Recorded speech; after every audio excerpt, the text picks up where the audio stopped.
Hello and welcome to the Gyan Galaxy.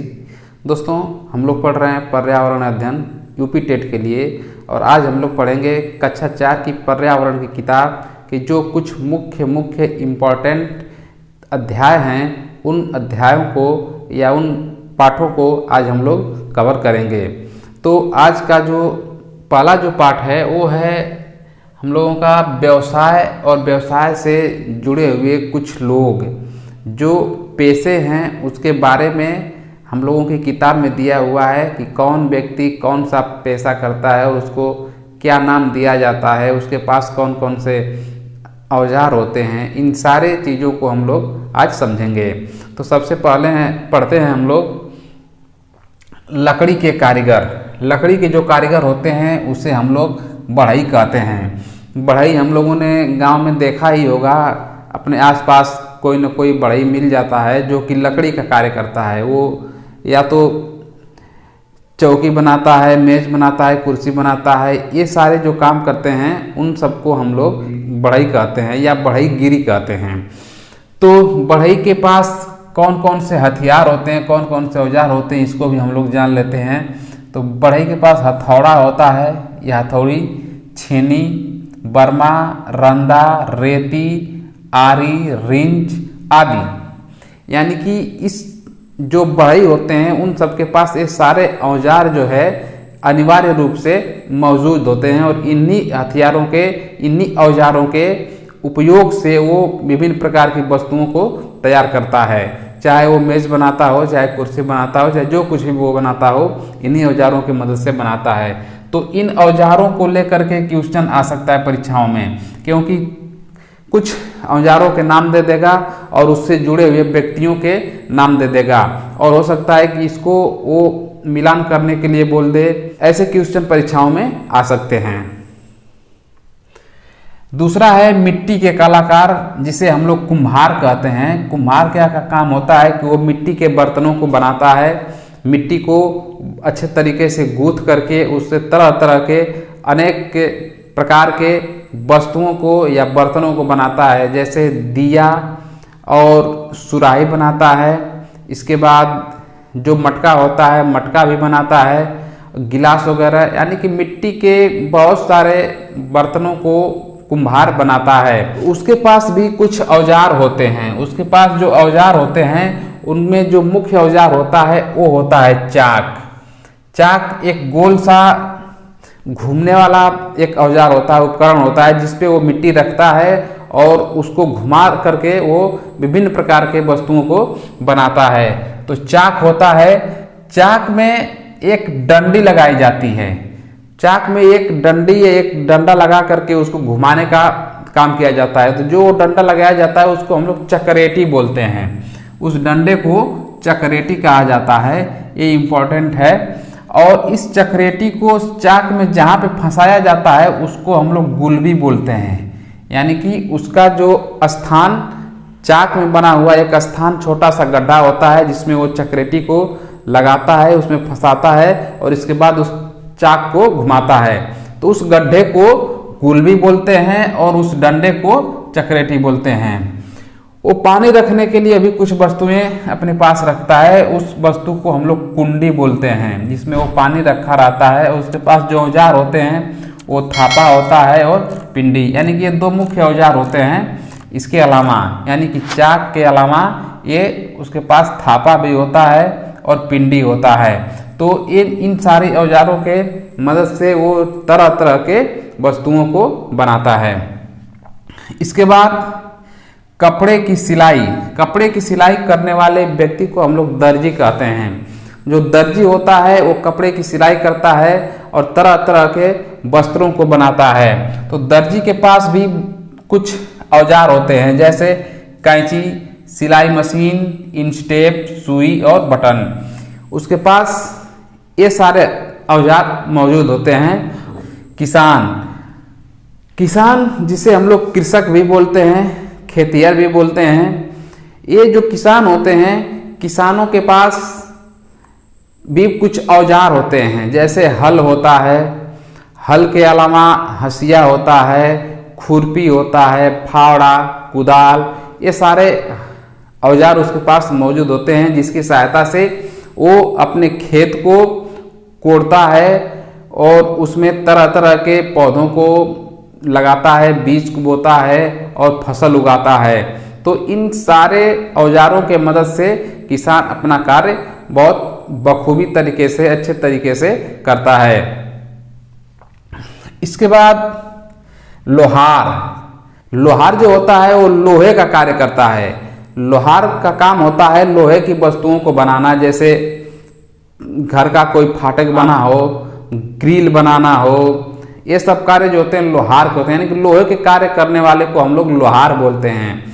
घर में जो वस्तुएं उपयोग की जाती हैं उनको बनाने का कार्य भी लोहार करते हैं, जैसे हंसिया या फिर फावड़ा या कुदाल, इन सब वस्तुओं को भी लोहार बनाता है। तो उसके पास भी कुछ वस्तुएं होती हैं, कुछ औजार होते हैं, जिसे हम लोग हथौड़ा, छेनी और भाथी, ये 2-3 औजार हैं जिसको कि हमें याद रखना है।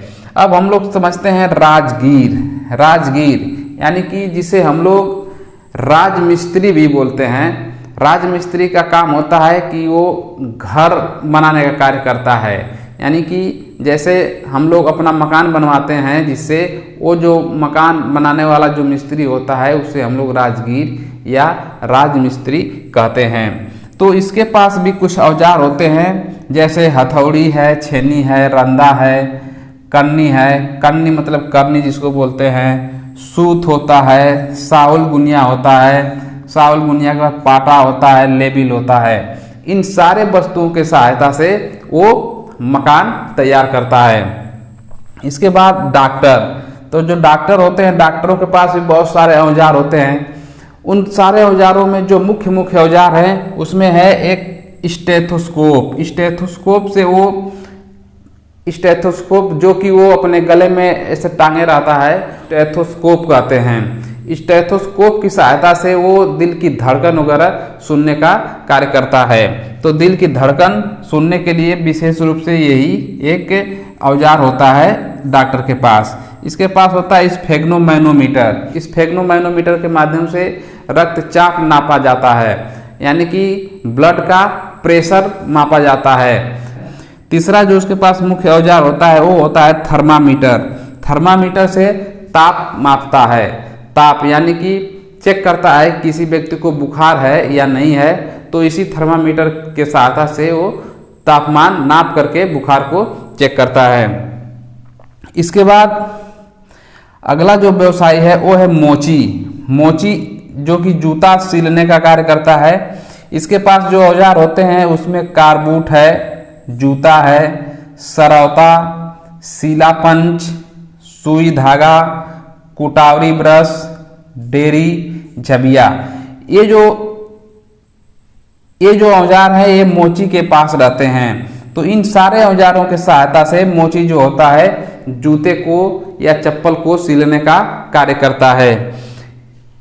अब हम लोग समझते हैं घर या आवास किसको कहते हैं या घर किसको कहते हैं। तो घर उसे कहते हैं जहाँ पे हम लोग रहते हैं, उसे घर कहते हैं, यानी कि वो जगह जहाँ पे हम लोग रहने का कार्य करते हैं, यानी कि रहते हैं, निवास करते हैं, उसे हम लोग घर कहते हैं। तो जो घर होते हैं, एक घर जो होते हैं हमें सर्दी से, गर्मी से और बरसात से, यानी कि बारिश से हमें सुरक्षा प्रदान करते हैं। यानी कि वैसा कोई भी जगह जो हमें सर्दी से, गर्मी से और बारिश से सुरक्षा प्रदान करे और जहाँ हम लोग रहते हों, वो जो होता है वो घर होता है, उसे हम लोग घर कहते हैं।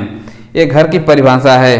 तो घर से हमें क्या फायदा होता है कि हमें सर्दी, गर्मी और बरसात से सुरक्षा मिलता है।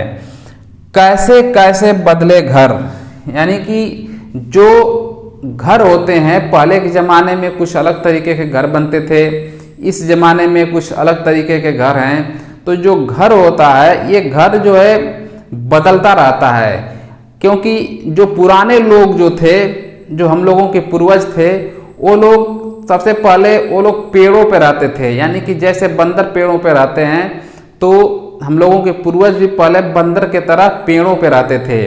पेड़ ही उनका घर होता था, उसी पे वो लोग निवास करते थे, उसी पे रहते, खाते, सोते, उसी पे सारा काम उन लोगों का होता था। इसके बाद धीरे धीरे पेड़ पर से उतर करके वो नीचे आए और गुफाओं में रहने लगे। गुफाओं के बाद धीरे धीरे वो लोग खुद का अपना बना हुआ एक झोपड़ी वाला घर बनाया। गुफा के जैसे ही उन्होंने घर बनाया और उस गुफा के जैसे झोपड़ी में वो लोग रहने लगे। इसके बाद जो अगला घर बना उसमें नीचे का जो हिस्सा होता था दीवार वगैरह मिट्टी का बना होता था और ऊपर झोपड़ी या छप्पर रख दिया जाता था। अगला जो घर बना उसमें जो है छप्पर को हटा करके लोग क्या किए कि उस पर खपड़ेल वगैरह रख दिए, यानी कि मिट्टी का बना हुआ जो खपड़ेला होता है उसे उस पर रख करके उसको थोड़ा सा और मजबूत बना दिया गया।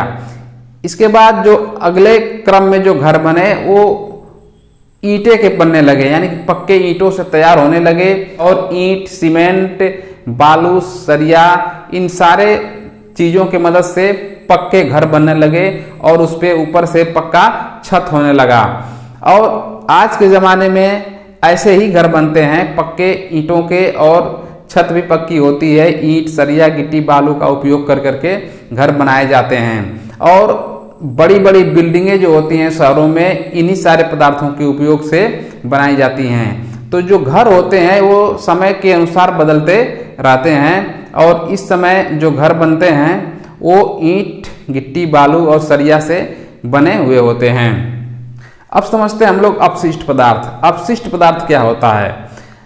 दैनिक जीवन में जो भी वस्तुएं हम लोग उपयोग में लाते हैं उसके उपयोग के बाद कुछ वस्तुएं जो बच जाती हैं, जो अनुपयोगी होती हैं, उसे हम लोग अपशिष्ट पदार्थ कहते हैं। अपशिष्ट पदार्थ यानी कि कचरा, कचरे को ही हम लोग अपशिष्ट पदार्थ कहते हैं। तो जो एक कचरा होता है वो दो प्रकार का होता है। पहला जो होता है वो गीला कचरा और दूसरा जो होता है वो सूखा कचरा, यानी कि दो तरह के कचरे होते हैं, गीला और सूखा। तो गीला और सूखा कचरे में क्या अंतर होता है? गीला कचरा का मतलब ये होता है कि वैसे कचरे जो अगर मिट्टी में उसको ढंक दिया जाए तो वो सड़ जाए या कहीं फेंक दिया जाए तो कुछ दिनों के बाद वो सड़ जाए, ऐसे कचरे को हम लोग गीला कचरा कहते हैं। और सूखा कचरा ऐसा कचरा होता है जिसको अगर हम लोग मिट्टी में ढंक दें या कहीं फेंक दें तो कई वर्षों के बाद भी वो सड़ता नहीं है, वैसे को वैसे ही पड़ा रहता है। ऐसे कचरे को हम लोग सूखा कचरा कहते हैं। तो ये सड़ने वाला नहीं होता है, सूखा कचरा सड़ने वाला नहीं होता है। हम लोग देखे होंगे स्कूल में कि दो तरह के कूड़ेदान रखे हुए होते हैं। वो जो कूड़ेदान होते हैं वो दो तरह के होते हैं, एक नीला रंग का होता है और एक हरा रंग का होता है। तो जो हरा रंग का जो कूड़ेदान होता है उसमें हम लोग गीले कचरे को फेंकते हैं और जो नीला रंग का कूड़ेदान होता है उसमें हम लोग सूखे कचरे को फेंकते हैं। तो गीला कचरा में जैसे गीला कचरा में वे वस्तुएं आती हैं जैसे हम लोगों के घर पे जो सब्जियां आती हैं, फल आते हैं, उनके जो छिलके होते हैं, ये सारे जो चीज़ें हैं ये सब गीले कचरे में आती हैं। सूखे कचरे में प्लास्टिक आता है, प्लास्टिक के अलावा शीशा आता है, लोहे, कील वगैरह आते हैं। तो ये सब जो है सूखे कचरे में आते हैं। तो इन सब को हम लोग दोनों को अलग अलग डब्बों में या अलग अलग कूड़ेदान में रखते हैं। एक हरा कूड़ेदान होता है और एक नीला कूड़ेदान होता है। इसके बाद हम लोग समझते हैं कचरा प्रबंधन। कचरा प्रबंधन किसे कहते हैं? तो कचरा प्रबंधन जो कचरा सड़ने वाला नहीं होता है, यानी कि जो सूखा कचरा होता है, उसे उस सूखे कचरे को निस्तारण के लिए हम लोग 4R का उपयोग करते हैं। 4R यानी कि 4R का मतलब होता है उसमें 4 शब्द हैं और इसीलिए उसको 4R कहते हैं। और चारों जो शब्द हैं वो R से शुरू होते हैं, यानी कि रिड्यूस, रिफ्यूज, रीयूज और रिसाइकिल। ये जो 4 शब्द हैं इन्हीं 4 शब्दों को हम लोग 4R कहते हैं। रिड्यूस का मतलब होता है कि आवश्यकता के अनुसार ही हम लोग प्लास्टिक या प्लास्टिक से बनी हुई वस्तुएं या सूखा कचरा जिसको बोलते हैं, ऐसे वस्तुओं को हम लोग आवश्यकता के अनुसार ही खरीदें। जो रिफ्यूज है इसका मतलब ये है कि प्लास्टिक के उपयोग से बचना चाहिए। प्लास्टिक का उपयोग जैसे हम लोग अगर सब्जी लेने के लिए मार्केट जा रहे हों, घर से झोला लेके जाएं और उसमें सब्जी लेके आएं ताकि जो ये प्लास्टिक है वो मार्केट से चल के घरों तक न आए, यानी कि प्लास्टिक का उपयोग न हो। इसे हम लोग रिफ्यूज कहते हैं। जो रीयूज होता है इसमें जो वस्तुएं उपयोग में लाई जाती हैं उसको अगर एक बार हम लोगों ने उपयोग कर लिया तो उसको ऐसा किया जाए कि फिर कहीं ना कहीं उस वस्तु का उपयोग दोबारा कर लिया जाए। जैसे अगर मान लीजिए कि हमारे पास घर में एक प्लास्टिक की बाल्टी है और प्लास्टिक की बाल्टी का जो हैंडल पकड़ने वाला है अगर वो टूट गया तो हम लोग उसे कचरा में फेंकने से ज़्यादा अच्छा है कि उस बाल्टी को हम लोग गमले की तरह उपयोग करें, यानी कि उस बाल्टी में हम लोग मिट्टी भर करें और उसमें पौधा लगा दें ताकि वो जो बाल्टी है उसे हम लोग कहीं फेंक करके कचरा न फैलाएं बल्कि उसका एक तरह से उपयोग कर लें। तो इसे हम लोग रीयूज कहते हैं। अगर ऐसा कार्य अगर कोई व्यक्ति कर रहा है तो इसे हम लोग रीयूज कहेंगे। रिसाइकिल का मतलब ये होता है कि वैसी वस्तुएं जिसे अगर हम लोग पुनः चक्रीकरण के माध्यम से फिर से उपयोग में ला सकते हैं तो उन वस्तुओं को हम लोग कबाड़ी के पास बेच देना चाहिए या दे देना चाहिए। तो ऐसे वस्तुएं हैं कागज है, लोहा है, कांच है। इसे अगर हम लोग कबाड़ी को दे देंगे तो कबाड़ी वाला लेके जाएगा और कंपनियों के पास उस वस्तुओं को दे देगा और वे कंपनियां जो होती हैं उन वस्तुओं से फिर नया वस्तुएं तैयार कर देती हैं। तो उसे हम लोग रिसाइकिल कहते हैं। तो रीड्यूस, रिफ्यूज, रीयूज और रिसाइकिल, इन 4 शब्दों से ही हमें 4R का मतलब समझ में आता है। यानी कि यही 4 जो शब्द हैं इसे ही हम लोग 4R कहते हैं। अब हम लोग समझते हैं हमारा भोजन से हम लोगों को ऊर्जा प्राप्त होती है। यानी कि अगर हम लोगों के शरीर में भोजन न रहे या कई दिनों तक अगर हम लोग भोजन न करें तो शरीर से जो एनर्जी है या फिर जो ऊर्जा है या कार्य करने की जो शक्ति है वो एकदम खत्म हो जाएगी। तो जो कार्य करने की शक्ति या जिसे ऊर्जा कहते हैं हम लोग, ये भोजन से प्राप्त होती है। और स्वस्थ रहने के लिए हमें संतुलित भोजन करना अनिवार्य या जरूरी रहता है। अगर हम लोगों को स्वस्थ रहना है तो संतुलित भोजन करना पड़ेगा। तो संतुलित भोजन किसे कहते हैं? तो जो संतुलित भोजन होता है उन संतुलित भोजन में 3 तरह के पदार्थ पाए जाते हैं। जो पहला पदार्थ होता है उसे हम लोग कहते हैं ऊर्जा देने वाला पदार्थ। जो दूसरा पदार्थ है वो है वृद्धि करने वाले पदार्थ और तीसरे पदार्थ को हम लोग कहते हैं रोगों से सुरक्षा देने वाले पदार्थ। तो 3 तरह के पदार्थ हम लोगों के भोजन में अनिवार्य रूप से रहना चाहिए। अगर वो तीनों पदार्थ हम लोगों के भोजन में है तो ऐसे भोजन को हम लोग संतुलित भोजन कह सकते हैं। तो जो ऊर्जा देने वाले पदार्थ होते हैं उसमें है कार्बोहाइड्रेट व वसा और कार्बोहाइड्रेट से हम लोगों के शरीर को ऊर्जा मिलती है।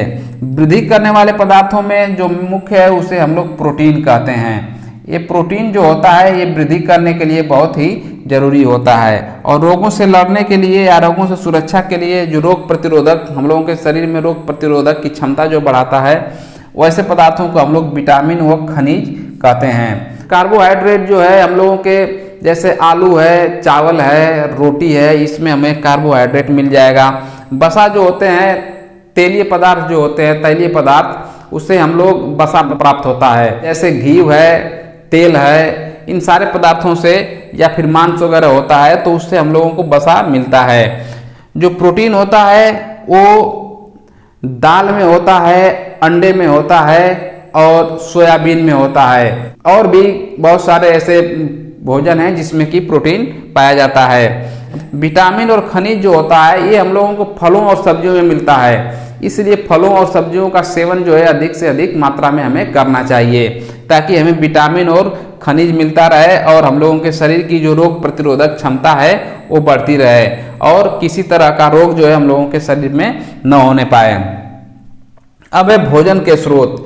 तो भोजन के स्रोत जो है 2 होते हैं, पेड़ पौधे होते हैं और जंतु होते हैं। पेड़ पौधों से हम लोग धान, चावल, सब्जी, फल वगैरह प्राप्त करते हैं और जंतुओं से हम लोग दूध, अंडा, घी, इसके अलावा मांस, मछली, इन सारे पदार्थों को हम लोग प्राप्त करते हैं। अब जो है आयु के अनुसार, आयु व कार्य के अनुसार भोजन, यानी कि भोजन की जो मात्रा होती है वो आयु के अनुसार होती है और कार्य के अनुसार होती है। यानी कि बच्चों को भोजन थोड़ा कम करना चाहिए, बड़ों को थोड़ा ज़्यादा करना चाहिए। जो महिला और पुरुष हैं, महिलाओं को थोड़ा सा कम और पुरुषों को थोड़ा भोजन ज़्यादा करना चाहिए। तो भोजन जो ग्रहण करने का जो मानक है वो कैलोरी के हिसाब से है। तो जो हल्का कार्य करने वाले व्यक्ति होते हैं उन्हें 2000 कैलोरी का भोजन ग्रहण करना चाहिए।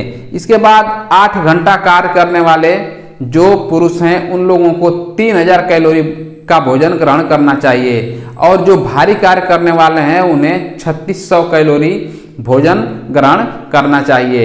ये जो मानक बनाए गए हैं ये कार्य के हिसाब से बनाए गए हैं। जो हल्का कार्य करता है उसको थोड़ा सा कम, और जो भारी कार्य करता है उसको ज़्यादा भोजन या ज़्यादा कैलोरी वाला भोजन ग्रहण करना चाहिए। महिलाओं में जो ये कैलोरी की जो मात्रा होती है पुरुषों की अपेक्षा थोड़ी कम होती है। यानी कि महिलाओं में अगर महिलाएं अगर भारी कार्य करने वाली होती हैं तो उन्हें 3000 कैलोरी, हल्का कार्य करने वाले हैं तो 2000 कैलोरी या 2100 कैलोरी, और अगर 8 घंटे कार्य करने वाली कोई महिला है, हल्का कार्य 8 घंटे तक अगर वो करती है तो उसे 2500 कैलोरी वाला भोजन ग्रहण करना चाहिए। अब हम लोग समझते हैं भारत में प्याज की खेती। तो भारत में जो प्याज की खेती होती है वो 2 ऋतुओं में की जाती है। रबी के मौसम में भी प्याज की खेती होती है और खरीफ के मौसम में भी होती है। इसके अलावा अगला जो पॉइंट है वो ये है कि प्याज में विटामिन सी व फास्फोरस होता है। प्याज में विटामिन सी की मात्रा होती है और फास्फोरस की मात्रा होती है, इसे याद रखना है, विटामिन सी और फास्फोरस। इसके बाद है जीव जंतुओं की उपयोगिता। जीव जंतुओं की उपयोगिता कहाँ कहाँ पे होती है? भोजन में करते हैं सबसे पहले। यानी कि जो जीव जंतु हैं जैसे गाय, भैंस, बकरी है तो इन सब से हम लोगों को दूध मिल जाता है।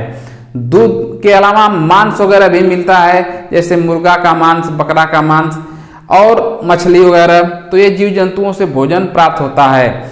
मुर्गी से और बत्तख से अंडे प्राप्त हो जाते हैं। तो भोजन के रूप में भी जो जीव जंतु हैं उनका उपयोग हम लोग करते हैं। इसके अलावा वस्त्र, कुछ जीव जंतु ऐसे हैं जिनके द्वारा हमें वस्त्र की प्राप्ति होती है, जैसे रेशम कीट से रेशम की प्राप्ति होती है, भेड़ से ऊन की प्राप्ति होती है, और पश्मीना जो बकरी होती है भी उससे भी एक ऊन प्राप्त होता है और उससे एक शाल बनती है जिसे हम लोग पश्मीना शाल कहते हैं। इसके अलावा परिवहन में भी जंतुओं का उपयोग किया जाता है, जैसे घोड़े का उपयोग पहले बहुत ज़्यादा किया जाता था और अब जो है बहुत कम हो गया है। इसके अलावा ऊंट का उपयोग अभी भी रेगिस्तान में परिवहन के रूप में किया जाता है। कृषि के क्षेत्र में भी जीव जंतुओं का उपयोग किया जाता है, जैसे बैल वगैरह का प्रयोग हम लोग हल चलाने के लिए करते हैं। इसके अलावा ईंधन के लिए भी जैसे गोबर वगैरह निकलता है तो उससे हम लोग ईंधन की प्राप्ति करते हैं। इसके बाद चर्म उद्योग, यानी कि जो जीव जंतुओं के चमड़े होते हैं उनका चर्म उद्योग में उससे बहुत सारी वस्तुओं को बनाया जाता है, जैसे बेल्ट बनाया जाता है, जूता बनाया जाता है, बैग बनाया जाता है। इन सारे वस्तुओं का निर्माण चमड़े से किया जाता है। इसके बाद हम लोग पढ़ते हैं मधुमक्खी के बारे में। मधुमक्खी से हम लोग शहद प्राप्त करते हैं। तो जो मधुमक्खियां होती हैं, मधुमक्खी का एक छत्ता होता है। मधुमक्खी के छत्ते में कुल 3 तरह की मक्खियां होती हैं। 3 तरह की मधुमक्खियां होती हैं। एक रानी मधुमक्खी होती है, दूसरी जो है नर मधुमक्खी होती हैं, और तीसरी जो होती हैं वो मादा श्रमिक मधुमक्खियां होती हैं। 3 तरह की मधुमक्खियां होती हैं, जिसमें जो रानी मक्खी होती है इसका कार्य अंडे देना होता है। इसका सिर्फ एक काम होता है, वो ये है अंडा देना। रानी मक्खी का जो जीवन काल होता है वो 3 वर्ष का होता है। और जो नर होते हैं, नर जो है उस छत्ते में उनकी संख्या जो होती है थोड़ी कम होती है और उनका कोई कार्य नहीं होता है। लेकिन जो मादा श्रमिक मक्खियां होती हैं इनका कार्य बहुत ज़्यादा होता है। मादा श्रमिक मक्खियों का कार्य ज़्यादा होता है क्योंकि ये भोजन की तलाश करती हैं, यानी कि फूल की तलाश करती हैं। फूल से रस चूस के लेके आती हैं। रस चूसने के बाद उस रस से शहद बनाती हैं। इसके बाद अंडों की देखभाल करती हैं, उस छत्ते की भी सुरक्षा करती हैं। इसके अलावा जो ये मादा श्रमिक मक्खियाँ होती हैं इन्हीं से डंक लगता है, यानी कि डंक मारने का कार्य सिर्फ मादा श्रमिक मक्खियाँ ही करती हैं। जो मादा श्रमिक मक्खियाँ होती हैं, मादा श्रमिक मक्खियों का जो जीवन काल होता है वो 40 से 45 दिन का होता है। लेकिन जो रानी मक्खी होती है उसका जो जीवन काल होता है 3 वर्ष का होता है। तो दोनों के जीवन काल में काफी अंतर होता है। इसके बाद हम लोग समझते हैं मधुमक्खी शाला, यानी कि मधु यानी कि शहद प्राप्त करने के लिए जो कृत्रिम व्यवस्था अपनाई जाती है लोगों के द्वारा, वो है मधुमक्खी शाला। यानी कि यह एक ऐसा उपकरण होता है जिसके माध्यम से हम लोग शहद प्राप्त कर लेते हैं। हमें मधुमक्खियां काटती भी नहीं हैं और शहद जो है आसानी से प्राप्त हो जाता है। तो शहद प्राप्त करने के लिए मधुमक्खी शाला होता है, जो कि एक बक्से के जैसा होता है। उसी में मक्खियों को बसाया जाता है, उसी में वो छत्ता बनाती हैं, उसी में रस चूस के लेके आएंगी और उसे शहद तैयार करेंगी और उस शहद को आसानी से हम लोग अपने उपयोग में ला सकते हैं। इसके बाद अगला जो पॉइंट है वो ये है कि मधुमक्खियों की तरह चींटियां, दीमक, ततैया भी समूह में रहते हैं। ये पॉइंट याद रखने वाला है और इम्पॉर्टेंट भी है, क्योंकि ऐसा क्वेश्चन जो है परीक्षाओं में आया भी है कि मधुमक्खियों की तरह समूह में रहने वाले कौन कौन से जीव होते हैं। तो उसमें चींटियां भी समूह में रहती हैं, दीमक रहते हैं और ततैया भी समूह में रहते हैं। तो जो चींटियां होती हैं, चींटियों में भी 3 तरह की चींटियां होती हैं। एक चींटी होती है रानी चींटी। रानी चींटी का कार्य होता है अंडे देना। रानी चींटी जो है सिर्फ उसका कार्य अंडे देना होता है, वो अंडे देती है। इसके बाद सिपाही चींटी होती है जो बिल की रखवाली करती है, और श्रमिक चींटियां होती हैं, यानी कि काम करने वाली जो चींटियां होती हैं उनका कार्य होता है कि भोजन को ढूंढ करके बिल तक के ले आना। तो ये 3 तरह की चींटियां होती हैं। इसके बाद हम लोग पढ़ते हैं पश्मीना शाल। पश्मीना शाल जो है ये पश्मीना नस्ल की एक पहाड़ी बकरी होती है और उसी बकरी से पश्मीना शाल तैयार किया जाता है। यानी कि पहाड़ी जो भी जीव जंतु होते हैं उनके शरीर पे बाल बड़े बड़े होते हैं, घने घने और बड़े बड़े बाल होते हैं। तो जो पहाड़ी बकरी होती है उसके शरीर पे भी बड़े और घने बाल होते हैं। उस बाल को काट करके और उसी से पश्मीना शाल तैयार किया जाता है। तो ये परीक्षाओं में क्वेश्चन आया हुआ है, इसे याद रखना जरूरी है।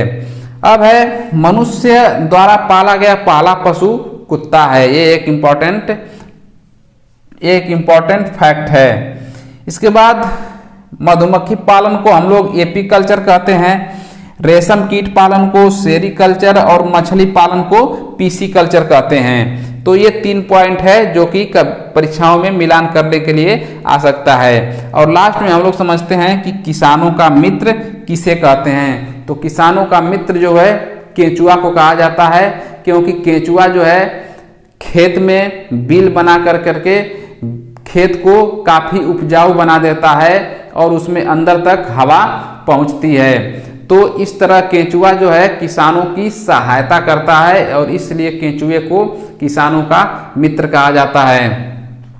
तो ये रहा पूरा आज का हम लोगों का टॉपिक, और उम्मीद है कि आज का जो टॉपिक है आप लोगों को पूरे अच्छे तरीके से समझ में आया होगा।